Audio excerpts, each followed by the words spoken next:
Now, Bangladesh's Prime Minister Sheikh Hasina wins a fifth term. This is her fourth consecutive term, in fact. This is a historic re-election which follows an opposition boycott, with her party taking at least half of the seats. The main opposition, Bangladesh Nationalist Party, participated in the 2018 polls but stayed away in 2014. They boycotted this election as well after Hasina refused their demands to resign and allow a neutral authority to run the election. I have my colleague Saurabh joining us from Dhaka. Saurabh, now take us through the situation after the big historic win of Sheikh Hasina. Well, the Awami League, the party that is run by Prime Minister Sheikh Hasina, has won 225 seats at least. That's around 225 seats because the official results, of course, will be declared by the Election Commission. But the results are pretty clear: 225 seats in a 299 or seats or 300 seats. So that's, of course, a huge majority for the Awami League. Now, there were questions raised about the validity and legitimacy of the election.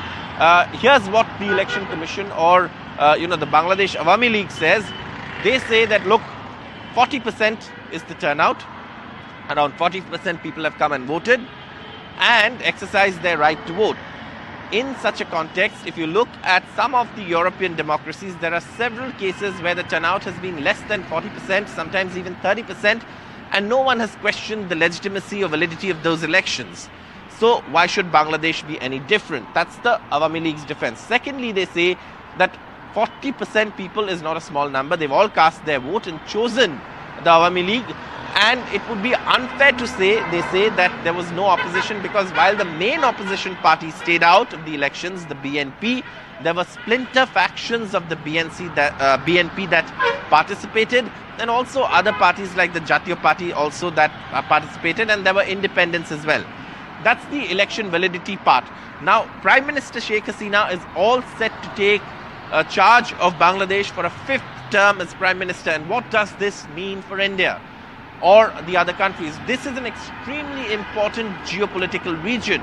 And for India, the partnership with Prime Minister Sheikh Hasina's government in Bangladesh has seen improvement, and ties have gone further with cooperation in several sectors.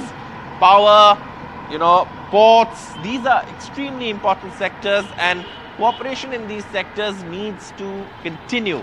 There is also the question of waterways, and India can, of course, reduce its logistics costs if it not only depends not just on the Chicken's Neck corridor in Siliguri, but also uses the waterways of Bangladesh to transport goods to the northeast part of the country.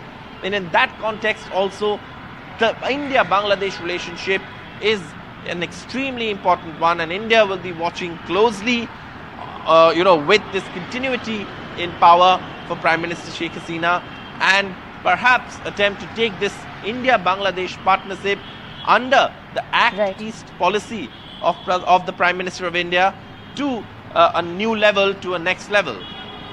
Right. Thank you, Saurabh, for joining us and bringing us those details from the ground there.